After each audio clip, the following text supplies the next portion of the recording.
Hello examiner family. അപ്പോൾ നമ്മുടെ Christmas exam ഇത് അടുത്തെത്തിയിട്ടുണ്ട്. പലർക്കും ഇപ്പോഴും സംശയമാണ് ഏതൊക്കെ ചാപ്റ്റേഴ്സാണ് നല്ല ശ്രദ്ധിച്ച് പഠിക്കേണ്ടത്, ഏതൊക്കെ ചാപ്റ്ററിൽ ഞാൻ കൂടുതൽ മാർക്കിന് ചോദിക്കുക, അങ്ങനെയുള്ള പല സംശയങ്ങളുണ്ടാവും അല്ലേ. അപ്പോൾ അത് പറഞ്ഞു തരാൻ വേണ്ടിയിട്ട്, അത് ക്ലിയർ ചെയ്ത് തരാൻ വേണ്ടിയിട്ടാണ് ഷമീം സാർ വന്നിട്ടുള്ളത്. അപ്പോൾ നിങ്ങൾക്ക് മെയിൻലി മാത്തമെറ്റിക്സ്, അതുപോലെ ബേസിക് സയൻസ്, സോഷ്യൽ സയൻസ്, ഈ 3 സബ്ജക്റ്റുമാണ് നിങ്ങൾക്ക് കൂടുതൽ എന്താ പറയുക ബുദ്ധിമുട്ടുള്ളൊരു സബ്ജക്റ്റ് എന്ന് പറയുന്നത് അല്ലേ. ഹിന്ദിയും ചിലർക്ക് എന്താണ് ബുദ്ധിമുട്ടാണ്, ഹിന്ദിയുടെ കാര്യം പറഞ്ഞുതരാം കേട്ടോ. ഓക്കെ, അപ്പോൾ ഇനിയും സംശയങ്ങൾ ബാക്കിയുള്ളവരുണ്ടെങ്കിൽ തീർച്ചയായിട്ടും എന്ത് ചെയ്യണം, ഞായറാഴ്ചത്തെ ഇവൻറ്റിൽ വരിക. നമ്മുടെ അടിപൊളി സ്റ്റഡി പ്ലാൻ അന്നാണ് റിവീൽ ചെയ്യാൻ വേണ്ടി പോകുന്നത്.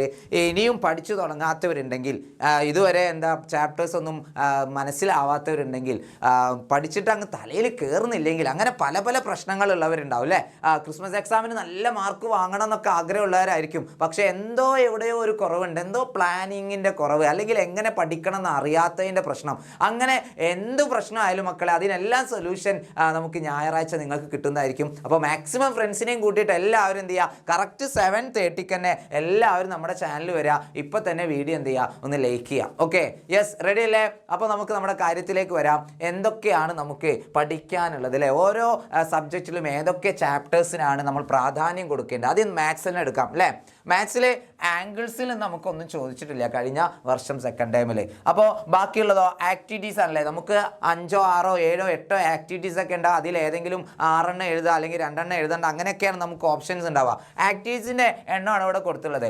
ആവറേജ് എന്ന ചാപ്റ്ററുമായി ബന്ധപ്പെട്ട് ഒരു ആക്ടിവിറ്റി ഉണ്ടാവും, ഫ്രാക്ഷൻസുമായി ബന്ധപ്പെട്ട് ഒരു ആക്ടിവിറ്റി ഉണ്ടാവും, വോളിയവുമായി ബന്ധപ്പെട്ട് 2 ആക്ടിവിറ്റി ഉണ്ടാവും. ഓക്കെ, ഡെസിമൽ ഫോംസ് ഒരു ആക്ടിവിറ്റി, നമ്പേഴ്സ് എന്ന ചാപ്റ്ററുമായി ബന്ധപ്പെട്ട് 2 ആക്ടിവിറ്റി ഉണ്ടാവും. അതുപോലെ തന്നെ ഡെസിമൽ ഓപ്പറേഷൻ 2. ഓക്കെ, അപ്പം നമ്പേഴ്സ്, ഡെസിമൽ ഓപ്പറേഷൻ, അതുപോലെ വോളിയം, ഈ 3 ചാപ്റ്റർ നന്നായിട്ട് പഠിച്ചിട്ടുണ്ടാവണം. അതിൻ്റെ മുക്കും മൂലയിൽ നിന്നും പരീക്ഷയ്ക്ക് ചോദിക്കാം. കാരണം 2 ആക്ടിവിറ്റി അതിന് വേണ്ടിയുണ്ട്. അതുകൊണ്ട് തന്നെ നമുക്ക് ആ ചാപ്റ്ററിലെ ഏത് ഭാഗത്തുനിന്നും ചോദ്യങ്ങൾ എക്സ്പെക്ട് ചെയ്യാം. പക്ഷേ നമുക്ക് ആവറേജ്, അതുപോലെ ഫ്രാക്ഷൻസ്, ഡെസിമൽ ഫോംസ്, ഇതുപോലെയുള്ള ചാപ്റ്റേഴ്സ് ആണെങ്കിൽ അതിൽ ഏറ്റവും ഇമ്പോർട്ടൻ്റ് ആയ കാര്യങ്ങൾ എന്ത് ചെയ്യുക, ഒന്ന് നോട്ട് ചെയ്താൽ മതി. അതുമായി ബന്ധപ്പെട്ടായിരിക്കും എന്ത് ചെയ്യുക, പരീക്ഷയ്ക്ക് ചോദിക്കുക. കാരണം ഒരു ആക്ടിവിറ്റി ഒക്കെയാണ് അതിൽ നിന്നും നമ്മൾ എക്സ്പെക്ട് ചെയ്യുന്നത്. ഓക്കെ, എന്തായാലും ആംഗിൾസ് നിങ്ങൾ എന്ത് ചെയ്യണ്ട, തീരെ നോക്കാതിരിക്കേണ്ട. കാരണം എന്ത് ചെയ്യാം, ഫസ്റ്റ് ടൈമിൽ ഏത് ചാപ്റ്ററിൽ നിന്നാണ് ചോദ്യം വരികയെന്ന് പറയാൻ പറ്റില്ല. ഈ ചാപ്റ്റേഴ്സ് 2 വീതം ആക്ടിവിറ്റീസ് വരുന്ന ചാപ്റ്റേഴ്സ് ഒക്കെ പഠിച്ചു കഴിഞ്ഞാൽ, സെറ്റായി കഴിഞ്ഞാൽ, ആംഗിൾസ് മുതൽ എന്ത് ചെയ്യണം, നിങ്ങളെല്ലാവരും ഒന്നുകൂടെ കവർ ചെയ്യണം. ഓക്കെ, കവർ ചെയ്യാനും പ്രയാസം ഉണ്ടാവും അല്ലേ. നമുക്ക് അടിപൊളിയാക്കാം, സെറ്റാക്കാം. നിങ്ങൾ ഞായറാഴ്ച കയറി വാ, എല്ലാ പ്രശ്നങ്ങൾക്കും ഇവിടെ പരിഹാരമുണ്ട്.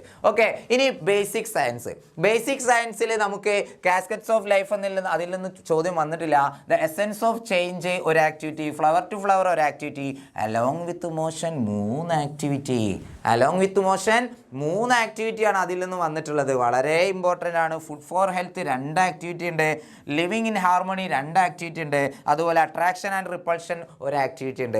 അപ്പോൾ ഇതിൽ നമ്മൾ ഏറ്റവും കൂടുതൽ പ്രാധാന്യം കൊടുക്കേണ്ടതാ, yes, along with motion, food for health, living in harmony എന്ന് പറയുന്ന ഈ 3 ചാപ്റ്റേഴ്സ് നന്നായിട്ട് എന്ത് ചെയ്യണം, ശ്രദ്ധിച്ച് മുക്കും മൂലയും അരിച്ച് പെറുക്കി പഠിക്കണം. ഓക്കെ, അതിനൊക്കെ നിങ്ങളെ എക്സാമിനർ ഹെൽപ്പ് ചെയ്യും, ഇനി പഠിച്ച് തുടങ്ങിയിട്ടില്ലെങ്കിലും. ഓക്കെ, അതാണ് എക്സാമിനറുടെ വാക്ക്, ഷമീം സാറിൻ്റെ വാക്ക്. അപ്പോൾ എല്ലാവരും എന്ത് ചെയ്യണം, നമ്മുടെ ലൈവ് മിസ്സാക്കരുത്.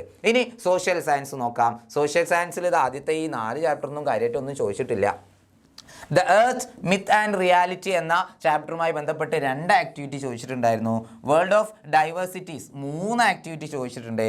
മിഡീവൽ ഇന്ത്യ എന്ന് ചോദ്യങ്ങളൊന്നും വന്നിട്ടില്ല. മിഡീവൽ വേൾഡ് എന്ന് 3 ആക്ടിവിറ്റി, അങ്ങനെ 8 ആക്ടിവിറ്റീസ് ആണ് അല്ലേ. ഓക്കെ, 3 3 6 6 2 8 ആക്ടിവിറ്റീസ് ആണ് സോഷ്യൽ സയൻസുമായി ബന്ധപ്പെട്ട് നിങ്ങളോട് പറഞ്ഞു തരാനുള്ളത്. അതിൽ തന്നെ നിങ്ങൾ മിഡീവിയൽ വേൾഡും, അതുപോലെ തന്നെ വേൾഡ് ഓഫ് ഡൈവേഴ്സിറ്റീസും, എർത്ത് മിത്ത് ആൻഡ് റിയാലിറ്റി എന്ന ചാപ്റ്ററും നന്നായിട്ട് എന്ത് ചെയ്യണം, പഠിച്ചിട്ടുണ്ടാവണം. ഓക്കെ, അപ്പോൾ സോഷ്യൽ സയൻസും ബേസിക് സയൻസ് മാത്സ് സെറ്റായില്ലേ. എന്നാൽ ഷമീം സാർ പോട്ടെ. അങ്ങനെ പോകാൻ പറ്റില്ല അല്ലേ, ഹിന്ദി കൂടി പറയണ്ടേ. യെസ്, ഹിന്ദി തീർച്ചയായിട്ടും പറയാം. ഹിന്ദുസ്ഥാൻ ഹമാര. ഓക്കെ, ഒരു ആക്ടിവിറ്റി കഴിഞ്ഞ പ്രാവശ്യം അതിൽ നിന്നാണ് വന്നത്. ഹിന്ദുസ്ഥാൻ ഹമാര എന്ന ചാപ്റ്ററുമായി ബന്ധപ്പെട്ട് ഒരു ആക്ടിവിറ്റി ഉണ്ടായിരുന്നു. ഓക്കെ, ആക്ടിവിറ്റി എന്തായിരുന്നു, സഹി മിലാൻ കരേം എന്നതാണ് അതിലെ പ്രധാനപ്പെട്ട ആക്ടിവിറ്റി. ശരിയായത് ചേർത്ത് എഴുതുക എന്നുള്ളതായിരുന്നു മെയിൻ ആക്ടിവിറ്റി. പിന്നെ മുർജായ ഫൂൽ എന്ന കവിതയിലെ അതിൽ നിന്നും സഹി പ്രസ്താവ് 2 ശരിയായ പ്രസ്താവന തിരഞ്ഞെടുക്കുക. അതുപോലെ സമാന ആശയ വാലി പങ്ക്തിയ ഒരേ ആശയം വരുന്ന വരികൾ തിരഞ്ഞെടുത്തെഴുതുക. അങ്ങനെയുള്ള ചോദ്യങ്ങൾ വന്നിട്ടുണ്ടായിരുന്നു. പിന്നെ ഇൻസാനിയത് കി മിസാൽ എന്ന ചാപ്റ്ററുമായി ബന്ധപ്പെട്ട് ഒരു പോസ്റ്റർ തയ്യാറാക്കാനുള്ള ചോദ്യം ഉണ്ടായിരുന്നു. മനുഷ്യത്വത്തിന്റെ മഹത്വം എന്ന വിഷയവുമായി ബന്ധപ്പെട്ട് ഒരു പോസ്റ്റർ. അത് കഴിഞ്ഞ പിന്നെ നന്നാ ഉല്ലു എന്ന ചാപ്റ്ററുമായി ബന്ധപ്പെട്ട് ഒരു വാർത്താലാപ് ചോദിച്ചിട്ടുണ്ടായിരുന്നു. ദോ ഭായി എന്ന ചാപ്റ്ററുമായി ബന്ധപ്പെട്ട് ചിത്രങ്ങൾ തന്നിട്ട് ഒരു 5 ചിത്രം തന്നിട്ട് കറക്റ്റ് ആയിട്ടുള്ള ക്യാപ്ഷൻ ഏതാണ് അല്ലെങ്കിൽ ഓർഡറിലാക്കാനുള്ള ചോദ്യം ഉണ്ടായിരുന്നു. ആദ്യത്തെ ചിത്രത്തിന്റെ ക്യാപ്ഷൻ എന്താണ്, രണ്ടാമത്തിന്റെ എന്താണ്, അതിങ്ങനെ ഓർഡർ അല്ലാതെ തന്നു. അതിനെ ക്രമത്തിലാക്കി എഴുതുക, ക്രമബദ്ധ കർക്കെ ലിഖേം എന്ന ചോദ്യം ഉണ്ടായിരുന്നു. പിന്നെ സാധാരണ പതിവ് പോലെ ജനറൽ ക്വസ്റ്റ്യൻ ഉണ്ടായിരുന്നു. ഒന്നാമത്തെ ആക്ടിവിറ്റി മാൻഡേറ്ററി ആണ് അല്ലേ. ഒന്നാമത്തെ നമ്മൾ എല്ലാവരും എഴുതേണ്ടി വരും. നമ്മൾ പഠിക്കാത്തൊരു കാര്യമായിരിക്കും തരിക. ഒരു പാരഗ്രാഫ്, ഒരു ജനറൽ പാരഗ്രാഫ് തരും. എന്നിട്ട് അതിൽ നിന്ന് ക്വസ്റ്റ്യൻ വേർഡ്സ്, പ്രശ്നവാക്യം, ക്വസ്റ്റ്യൻ വേർഡ്സ് ഉപയോഗിച്ച് കിസിനെ കഹ ആര് പറഞ്ഞു, കിസിനെ ബൻവായ ആരാണ് നിർമ്മിച്ചത്, അല്ലെങ്കിൽ കിസ്സെ കഹ ആരോട് പറഞ്ഞു, അല്ലെങ്കിൽ കോൻ കഹാം കബ് അങ്ങനെയുള്ള ക്വസ്റ്റ്യൻ വേർഡ്സ് ഉപയോഗിച്ചിട്ടുള്ള ഒരു ആക്ടിവിറ്റി നിർബന്ധമായിട്ടും നമുക്ക് എഴുതേണ്ടി വരും. ഒന്നാമത്തെ ആക്ടിവിറ്റി. ഓക്കെ, അത് നമ്മുടെ ടെക്സ്റ്റ് ബുക്കിൽ ഉണ്ടാവില്ല, പുറമേ നിന്നായിരിക്കും. അപ്പോൾ ഇതാണ് ഹിന്ദിയുടെ അവസ്ഥ. ഓക്കെ, അപ്പോൾ ഇത്രയും ചാപ്റ്റേഴ്സ്, എല്ലാ ചാപ്റ്റേഴ്സും എല്ലാം ഉണ്ട് അല്ലേ.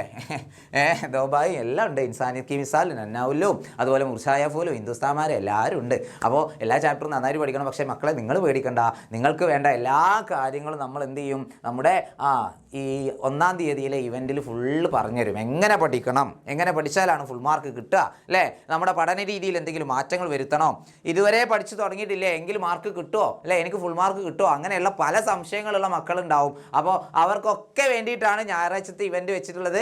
മാക്സിമം ഫ്രണ്ട്സിനെ ഷെയർ ചെയ്തിട്ട് നിങ്ങൾ എന്ത് ചെയ്യുക, മാക്സിമം ഫ്രണ്ട്സിനെയും കൂട്ടിയിട്ട് കറക്റ്റ് 7:30 തന്നെ നമ്മുടെ ചാനലിൽ വരിക. നമുക്ക് അടിപൊളിയായിട്ട് ക്രിസ്മസ് എക്സാം എന്ത് ചെയ്യണം, തകർത്ത് എഴുതണം, ഫുൾ മാർക്ക് സെറ്റാക്കണം. അപ്പോൾ ഓൾ ദി ബെസ്റ്റ്.